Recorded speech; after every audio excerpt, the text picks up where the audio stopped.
서준아, 니 내 밑에서 일한 지 꽤 됐지? 예, 누나. 벌써 10년이 다 돼가네요. 내 니한테 우리 식당 로이어동 지점을 맡겨볼 생각이다. 매니저로 승진시켜줄게. 누나, 감사합니다. 잘 운영해봐라. 예, 제가 진짜 열심히 한번 해볼게요. 아, 누나, 감사합니다.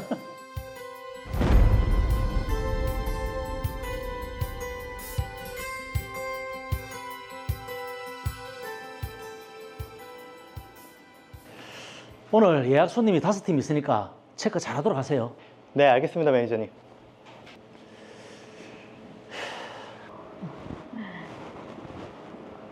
홍 매니저, 장사는 잘하고 있나? 아, 누나 어딨습니까?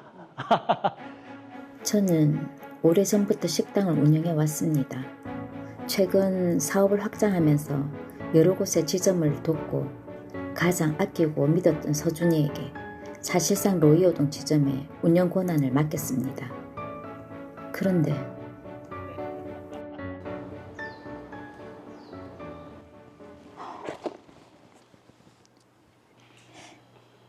이상하다. 신메뉴 출시하고 나서 다른 지점은 매출이 다 올랐는데 로이어동 지점만 매출이 똑 떨어졌네. 일시적인 것도 아니고 몇 달째 계속 이런 거면 뭔가 문제가 있는 건데.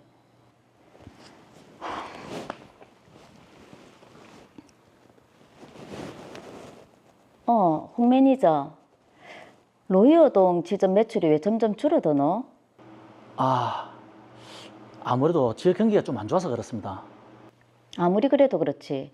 다른 지점은 다 올랐는데 거기만 떨어졌다.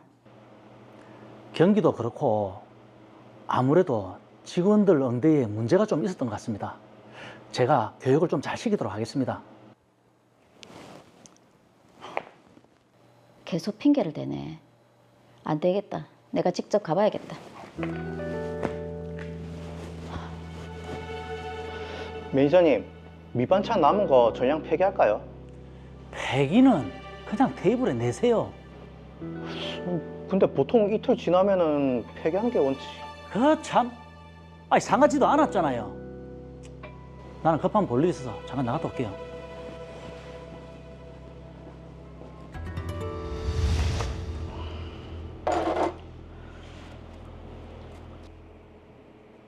손님 왜 이렇게 없노? 아, 오전에는 좀 있었는데 지금 조용하네요. 홍 매니저는 아, 저 급한 볼일 좀 보고 온다고 잠시 나갔어요. 요즘 매출이 영 안 좋던데. 아, 그게 홍 매니저님 오신 후부터는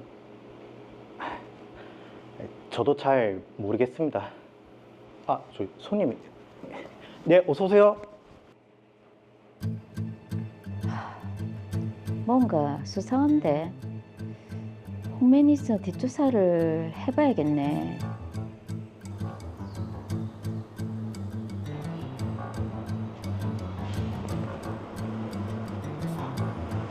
쟤가 식당으로 안 가고 저긴 왜 들어가노?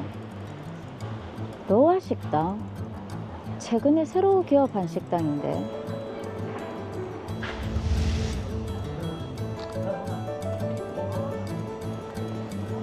참나, 저건 또 무슨 장면이고. 단순히 손님이 아닌 것 같은데요. 그렇죠.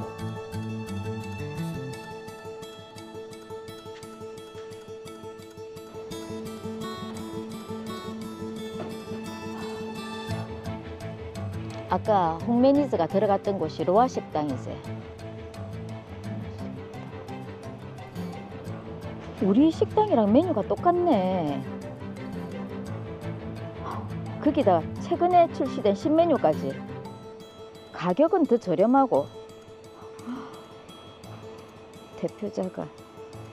저는 로아 식당 대표자에게 전화를 걸었습니다. 그리고 놀라운 사실을 알게 됐습니다. 왜 몰래 인근에서 다른 식당을 운영하고 있는데? 예? 아닙니다, 누나. 이래도 발뺌이가. 이건 친구 가게를 잠시 도와준 것 뿐입니다. 그것도 업무 외 시간에요.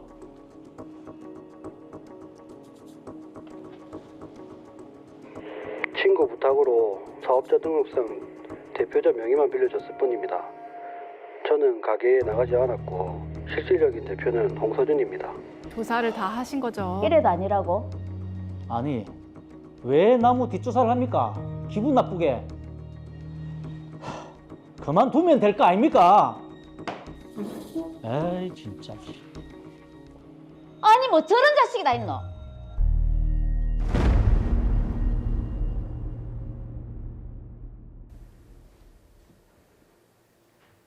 네, 화를 내면서 그만두겠다고 나가면 그만입니까? 뭐 피해 보상은 어떻게 할 겁니까? 그러니까요. 예, 정말 이 지금 홍서준 씨의 배신에 어이가 없는 그런 상태인데요. 김경락 변호사님 어떻게 보셨습니까? 네, 이게 원래 배신이라는 그 단어가 뜻 자체가 신뢰하는 걸 배반한다 뭐 이런 의미잖아요. 네. 이 가깝게 믿고 지내는 사람들한테 많이 당하는 문제겠죠. 가족이라고 해도 서로 믿지 못해서 소송하는 경우가 있는 것처럼 드라마 사례에서도 뭐 누나 동생 하고 있지만 어쨌든 사업상 업무상 알게 된 사람과도 이런 일이 종종 발생하겠죠. 예. 문제는 이제 법적 책임 여부에 있을 겁니다. 이 드라마 사례와 같이 그렇게 믿었던 직원이 배신하는 것도 모자라서 이 사업자에게 큰 피해를 준 경우에는 어떻게 대처하는지 오늘 자세히 알아보겠습니다. 네, 그러게요. 제대로 한번 알아보도록 하겠습니다. 자, 우선에 홍서준 씨가 지금 로이어동 지점의 매니저로 일을 하면서 몰래 그 다른 식당인 로아 식당을 이제 운영을 한 것처럼 보이는데 이거는 배임 아니겠습니까? 네, 맞습니다. 좀 더 정확히 이야기하자면 이제 업무상 배임에 해당하겠습니다. 네. 형법에 따르면 이게 타인의 이 사무를 처리하는 자가 그 임무에 위배하는 행위로서 재산상의 이익을 취득하면 이 5년 이하의 징역 또는 1,500만 원 이하의 벌금에 처한다고 규정하고 있는데요. 만약에 그 임무가 업무상의 임무를 위배한 경우라면 10년 이하의 징역 또는 3천만 원 이하의 벌금으로 처벌이 이제 2배 무거워지거든요. 네. 이 홍서준 씨는 박상희 씨에게 고용된 직원이었는데 그 업무상 임무에 위배해서 다른 사업을 하면서 재산상의 이득을 취득했으니까 업무상 배임으로 처벌될 것으로 예상됩니다. 근데 다른 사업을 하면서라고 했지 않습니까? 문제는 이 사업자 등록증이 최지훈 씨로 되어 있다는 거거든요. 이렇게 되면 처벌이 좀 힘들지 않겠습니까? 그런 경우에도 처벌될 수가 있습니다. 이 최지훈 씨는 홍서준 씨의 이제 친구라서 단순히 이제 명의만 빌려줬고 실제로는 홍서준 씨가 로아 식당의 사장이라 이렇게 말하고 있었잖아요. 네네. 그래서 이제 로아 식당 종업원들도 왜 홍서준 씨가 나갈 때 깍듯이 인사를 하는 장면도 있었거든요. 예. 실질적인 사업자는 홍서준 씨이기 때문에 홍서준 씨의 업무상 배임죄 성립에는 큰 영향이 없을 것 같습니다. 네, 자 그런데 홍서준 씨는 이렇게 얘기를 합니다. 근무 시간 외에 로아 식당의 일을 본 것이다. 이게 소속된 직장인이라고 해도 근무 시간 외에 다른 사업을 할 수도 있지 않냐 이렇게 주장을 하고 있네요. 물론 이제 직장인이 그 정해진 근무 시간 외에 다른 부업 개념으로 뭐 사업을 하는 거 그 자체는 문제가 되지 않습니다. 네. 쉽게 예를 들어 보자면요, 방송국에 일하시는 분들도 업무 시간 외에 다른 가게를 뭐 창업해서 뭐 부업을 한다거나 이런 거 자체는 위협하지 않거든요. 근데 관점을 만약에 달리해서 프리랜서가 아닌데 네. 뭐 다른 경쟁 방송국에서 일을 한다거나 일을 도와준다. 그럼 이야기가 완전 다르잖아요. 그렇죠. 큰 문제죠. 근무 시간 외에 이게 동종 경쟁업체, 그것도 자신이 매니저로 있는 지점과 인근에서 경쟁하는 식당에서 운영자 노릇을 했으니 네. 이건 당연히 배임에 해당하겠죠. 자, 그럼 홍서준 씨는 배임으로 처벌될 수 있다고 하니까 다행이긴 한데, 자, 경쟁하는 식당을 지금 운영하면서 재산상의 이익을 얻었을 거잖아요. 이거는 어떻게 평가할 수 있습니까? 네, 홍서준 씨는 이제 오전에 이제 출근하기 전, 또 오후에 퇴근 후 뭐 이렇게 시간을 내가면서 나누어 이 로아 식당에 들어가 가게를 운영했습니다. 그렇다면 로아 식당에서 그 얻은 이익이 곧 업무상 배임의 재산상 이익으로 추정되는데요. 이 박상희 씨는 홍서준 씨를 업무상 배임으로 형사 고소하면서 그 부분을 재산상 이익으로 특정하면 될 것으로 보입니다. 근데 또 이 홍서준 씨가 배달 앱에다가 박상희 씨 식당과 동일한 사진과 메뉴를 올렸거든요. 예. 이게 문제가 안 될까요? 당연히 문제가 됩니다. 이 저작권에 문제가 있는데요. 물론 이제 뭐 김치찌개, 된장찌개, 삼겹살 이런 우리 통상적인 음식 이름이나 메뉴 자체는 저작권이 인정되지 않겠죠. 네. 하지만 그 메뉴판의 어떤 디자인이라든지 네. 뭐 음식 자체의 사진, 독창적인 레시피 이런 것들은 다 저작권 보호의 대상이 되거든요. 제가 미리 알아보니까 홍서준 씨는 이 배달 앱에서 박상희 씨가 운영한 식당 사진, 네. 음식 사진을 그대로 이렇게 이용해가지고 사용했다는 게 밝혀졌거든요. 이는 박상희 씨에게 저작권이 있는 것이니까 저작권법 위반에도 해당합니다. 그러니까 배달앱의 메뉴 이제 사진을 사용할 때도 다른 식당 걸 사용하면 안 되겠네요. 그렇습니다. 예. 이 부분도 주의하셔야 되는데요. 저작권법 위반도요. 5년 이하의 징역 또는 5천만 원 이하의 벌금에 처할 정도로 중대한 범죄입니다. 오. 다만 이제 음식 메뉴 사진 정도를 그대로 베낀 거는 뭐 무겁게 처벌될 문제는 아니겠지만 네. 앞서 본 그 업무상 배임의 책임도 무겁기 때문에 이 부분도 함께 고소할 필요가 있겠죠. 네. 자, 그리고 또 다른 문제가요. 지금 박상희 씨가 홍서준 씨의 뒷조사를 했는데 이건 뭐 사생활 침해 아니냐. 이렇게도 주장해 볼 수 있지 않겠습니까? 홍서준 씨도 왜 뒷조사를 하냐며 화를 냈는데 이 부분은 어떻게 될까요? 네, 물론 이제 뒷조사라는 것 자체는 사실 그렇게 적절한 행동은 아니겠죠. 그렇죠. 하지만 이제 형사 사건에서 뭐 경찰과 같은 수사기관이 아닌 이 일반 개인들, 사인들이 미행하거나 뒤를 쫓아가면서 일종의 어떤 증거 수집 방법으로서 그런 증거를 많이 수집하게 되는데 네. 설령 그게 좀 위법하다고 하더라도 그 증거 능력 자체가 없는 건 아니니까 충분히 증거로서는 활용할 수가 있습니다. 그러니까 이제 증거 능력이 없는 건 아니다. 다행이긴 한데 사실 이게 형사처벌도 처벌이지만 굉장히 사업에 피해를 많이 줬어요. 맞습니다. 민사적으로 금융 치료를 할 수 있는 방법 이게 없을까요? 네, 아주 좋은 지적이신데요.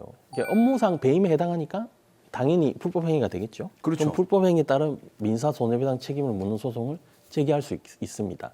근데 일단 이제 업무상 배임으로 홍서준 씨를 형사 고소하고 박상희 씨에게 발생한 재산상 손해를 이제 특정하게 되면 이에 대한 민사적 손해배상 청구 당연히 제기할 수가 있죠. 네. 자, 그런데 뭐 로아 식당이 계속 영업을 한다면 아무래도 박상희 씨 식당에 이제 피해가 계속 이루어지지 않겠습니까? 아예 로아 식당의 문을 좀 닫게 하고 싶은 그런 방법은 없을까요? 네, 이제 앞서 제가 민사 손해배상 얘기를 했지만 사실 그 소송 제기하고 판결을 얻을 때까지 시간 많이 걸리고 그렇죠. 그러면서 식당 운영은 양쪽이 다 하게 되니까 네. 문제가 발생할 수밖에 없겠죠. 이런 경우에 방법은 있습니다. 다만 이제 엄격하고 어떤 특수한 요건이 좀 필요한데요. 이 특정인의 영업을 법원에서 이게 금지하기 위한 가처분, 즉 영업 금지 가처분을 신청하면 되는데 네. 이때는 이제 홍서준 씨의 영업을 금지할 만한 아주 좀 명확한 권리가 필요합니다. 예컨대 박상희 씨가 홍서준 씨에 대해서 경업 금지 약정을 했는데 이를 위반했다. 네. 이런 취지의 어떤 권리가 필요한 거죠. 경업금지 약정 말씀하셔서 그게 구체적으로 어떤 내용을 담고 있습니까? 네, 요즘 이제 근로계약서도 보면은 뭐 서약서나 비밀 유지 약정 등을 많이 이렇게 하잖아요. 네. 예컨대 뭐 취업하면 동정 영업을 하지 않겠습니다. 퇴사 후 2년 동안은 뭐 동정 영업에 근무하거나 창업하지 않겠습니다. 네네. 이런 서약을 많이 받아두게 되는데 그런 약정을 의미합니다. 이런 경업 금지 약정을 했다면 그 약정 위반을 이유로 영업 금지 가처분을 실천할 수가 있는 구조입니다. 야, 근데 드라마 사례는 어떨지 모르겠네요. 지금 박상희 씨하고 홍서준 씨 그 일반 식당에서 경업 금지 약정을 서약을 하는지 모르겠는데 어떻게 됐습니까? 제가 이제 조사를 해보니까요. 이 박상희 씨는 최초에 홍서준 씨하고 근로계약서를 쓸 때 재직 중에는 타 경쟁 업종에 영업하지 않겠습니다. 퇴사 후 2년 동안은 동종 영업하지 않겠습니다. 이런 취지의 서약서를 썼더라고요. 다행이네요. 그래서 이제 박상희 씨는 이제 이를 근거로 홍서준 씨의 영업을 금지할 수가 있는데 네. 다만 여기서 조금 한계가 좀 있어 보이는 점이 있어요. 아이고, 어떤 한계가 있습니까? 네, 이거 아까 살펴봤듯이 네. 사업자 등록상 대표자가 홍서준 씨가 아니라 최지훈 씨라는 점이에요. 예. 형사고소에서는 홍서준 씨가 실제 운영자라는 것을 밝히면 충분히 처벌 가능하게 할 수가 있는데 물론 이 사건마다 결과는 다르지만 명의상 사업자와 실질 운영자가 다를 경우에는 영업금지 가처분 신청이 인용될 경우도 있고 기각되는 경우도 있습니다. 제가 사례를 하나 들면은 어떤 사람이 경업금지 약정 의무를 위반해서 영업을 금지하는 가처분을 당하게 되니까 영업을 할 수가 없잖아요. 그러니까 네. 어머니 이름으로 명의를 바꿔서 또 계속 영업을 하는 거예요. 그런 경우에도 법원은 실질 운영자는 여전히 그 사람이라는 이유로 가처분을 인용한 사례도 있었고 네. 반대로 이렇게 명의가 달라서 또 또 인용해주지 않은 사례도 있었으니 이 부분에 대해서는 조금 신중한 검토가 필요해 보입니다. 그러니까 사건마다 영업금지 가처분이 이용될 수도 있고 그렇지 않을 수도 있다는 말씀이시네요. 자, 이 사건 마지막으로 정리를 해보겠습니다. 정말 믿었던 직원의 배신에 마음고생이 컸을 우리 박상희 씨께 마지막으로 한마디 남겨주시죠. 드라마에서 봤듯이 좋을 때는 누나 하고 또 갑자기 문제가 터지니까 저 그만두겠습니다 하고 팩 돌리는, 이처럼 이렇게 동생처럼 믿었던 홍서준 씨의 배신으로 충격이 클 것 같습니다. 예. 먼저 박상희 씨는 홍서준 씨를 업무상 배임, 저작권법 위반 등으로 고소하고 민사적으로는 손해배상 당연히 청구해야겠죠. 그리고 경업금지 의무 위반에 따른 홍서준 씨의 이 로아 식당 영업 자체도 금지할 수 있겠습니다. 이처럼 이게 하나의 사실관계, 여러 건의 법적인 내용을 동시에 진행해야 되거든요. 반드시 손해배상 전문 변호사 등 법률 전문가의 도움을 받기를 권유하겠습니다.